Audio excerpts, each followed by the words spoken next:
Subhanahu wa taala sudah sempurna ya. Allah Taala sudah sempurna dengan sifat-sifatnya. Kemudian sifat-sifat tersebut berdampak pada ciptaan-ciptaannya. Contoh saya sebut dari 1, 2 ya. Ini semua 4, 5 dan seterusnya ya, masih banyak ya. Ini semua dampak dari sifat-sifat Allah tersebut. Nah, seorang dengan akalnya dia bisa melihat bahwasanya setiap makhluk-makhluk itu menunjukkan ini dan seterusnya. Nah, setelah kita punya sampel bahwasanya sifat-sifat tersebut nampak pada penciptaannya, ada sifat qudrah, sifat ilmu, sifat bijak, sifat macam-macam dalam alam semesta ini, sifat keindahan. Ternyata alam ini indah, berarti Allah Maha Indah. Nah, sekarang kita mulai baca selanjutnya.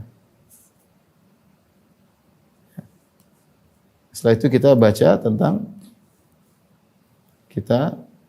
selanjutnya kita pelajari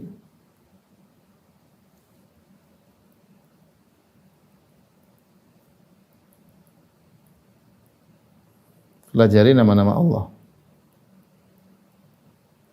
dan sifat-sifatnya.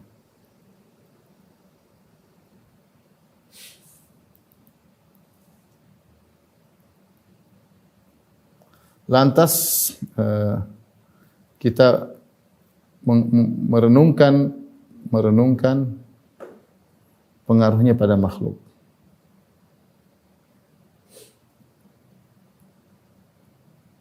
Kita renungkannya. Contoh seperti apa? Kita lihat misalnya kita belajar ya.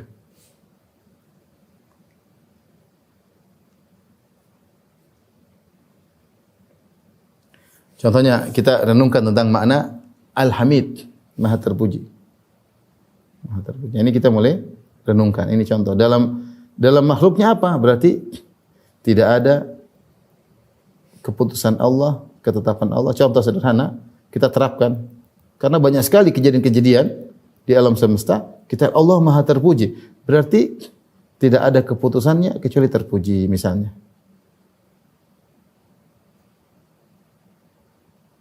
Kecuali terpuji. Apapun yang Allah lakukan, karena Allah Maha terpuji. Tidak mungkin Allah tidak terpuji sedikit pun.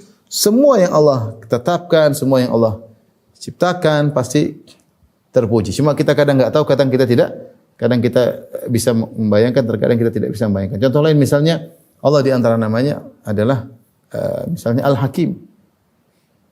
Sama, Maha bijak. Maka kita bisa mengambil berarti semua ketetapan Allah pasti bijak.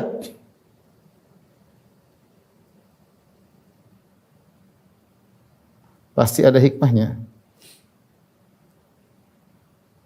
Dan ini subhanallah orang pun tahu. Kemarin saya punya kawan sakit, di telepon orang biasa. Telepon seorang, kemudian ketika ditelepon orang tersebut mengatakan setiap penyakit pasti ada hikmahnya. Pasti ada hikmahnya. Sederhana. Kita mulai terapkan nama-nama Allah. Kita mengalami sesuatu pasti ada hikmahnya di dalam. Kita enggak tahu tapi pasti ada hikmahnya. Seperti ini kita mulai terapkan nama-nama Allah dalam penciptaannya. Misalnya Ar-Razzaq misalnya. Ya, Maha pemberi rezeki.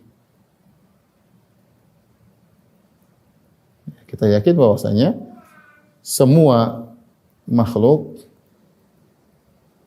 ketika diciptakan ditanggung rezekinya. Ditanggung rezekinya.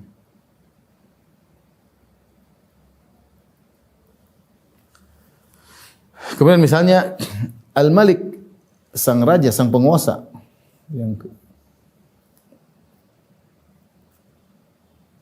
sang raja menunjukkan bahwasanya alam semesta ini semuanya mudah diatur oleh Allah. Tidak ada yang ikut campur tangan. Semua alam semesta yang mengatur merdeka kecuali hanya Allah. Mengatur hanyalah Allah. Karena dialah raja yang sempurna, tidak ada yang Allah tidak perlu diskusi, Allah tidak perlu minta bantuan, enggak, ya. Semuanya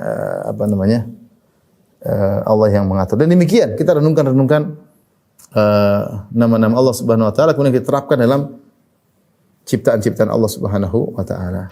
Ini bagian pertama yang disampaikan oleh Syekh Abdul Razak hafizahullah taala. Kemudian kita masuk pada bagian yang kedua. Sudah ya? Pertama sudah tadi. Yang ini sudah.